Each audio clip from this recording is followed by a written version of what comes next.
சிம்ம ராசிக்காரங்களுக்கு ஒரு கேள்வி இருந்துட்டே இருக்கும். அப்ப சிம்ம ராசியில் பிறந்த மக நட்சத்திரம், பூர நட்சத்திரம், உத்திர நட்சத்திரம். இந்த 3 நட்சத்திரக்காரங்களுக்கு இப்போதைக்கு நீங்க வெளிநாட்டு வேலைக்கு எதிர்பார்த்துட்டு இருக்கிறீங்க அப்படின்னா, வெளிநாட்டு யோகம்லாம் உங்களுக்கு இருக்குது.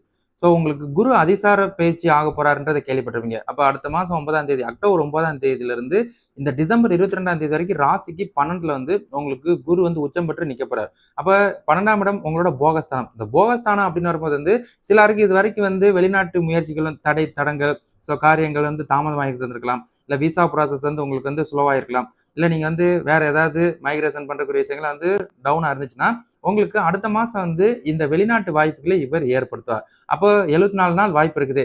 74 நாளுக்குள்ள உங்களுக்கு ப்ராசஸ் ஆயிடுச்சு அப்படின்னா நீங்க வெளிநாடு கடப்பதற்குரிய வாய்ப்புகளை இந்த ராசிக்கு இந்த குரு பயிற்சி சாதகமா இருக்கும். அது போக உங்களோட ஜனன ஜாதகங்கள்ல செவ்வாய் தசை இந்த மாதிரிலாம் ஓடுது, ராகு தசை இந்த மாதிரிலாம் ஓடுது அப்படின்னா வாய்ப்புகள் இருக்கு. அதை தவிர்த்து சனியை வைத்து பார்க்கும்போது அடுத்த ஒரு 3 வருஷத்துக்கு வெளிநாட்டு வாய்ப்புகள் சாலிடா இருக்குது அப்படின்றத நான் ஞாபகப்படுத்திக்கிறேன். அதனால நீங்க வெளிநாட்டு முயற்சிகள் நீங்க கரெக்டா பண்ணுங்க.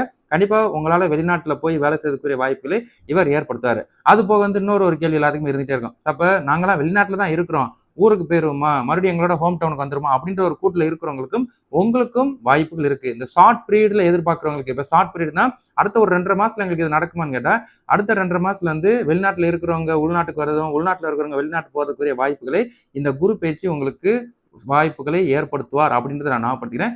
மிஸ் பண்ணிடாதீங்க. அதுக்குரிய ப்ராசஸை ஃபாலோ பண்ணுங்க. இப்ப ஜோதிட சாஸ்திரங்கள் நம்ம பார்த்தா கூட நீங்க அதுக்குரிய ப்ராசஸ் ஃபாலோ பண்ணுங்க. கண்டிப்பா வாய்ப்புகள் இருக்கு அப்படின்றத நான் ஞாபகப்படுத்திக்கிறேன். சரிங்களா?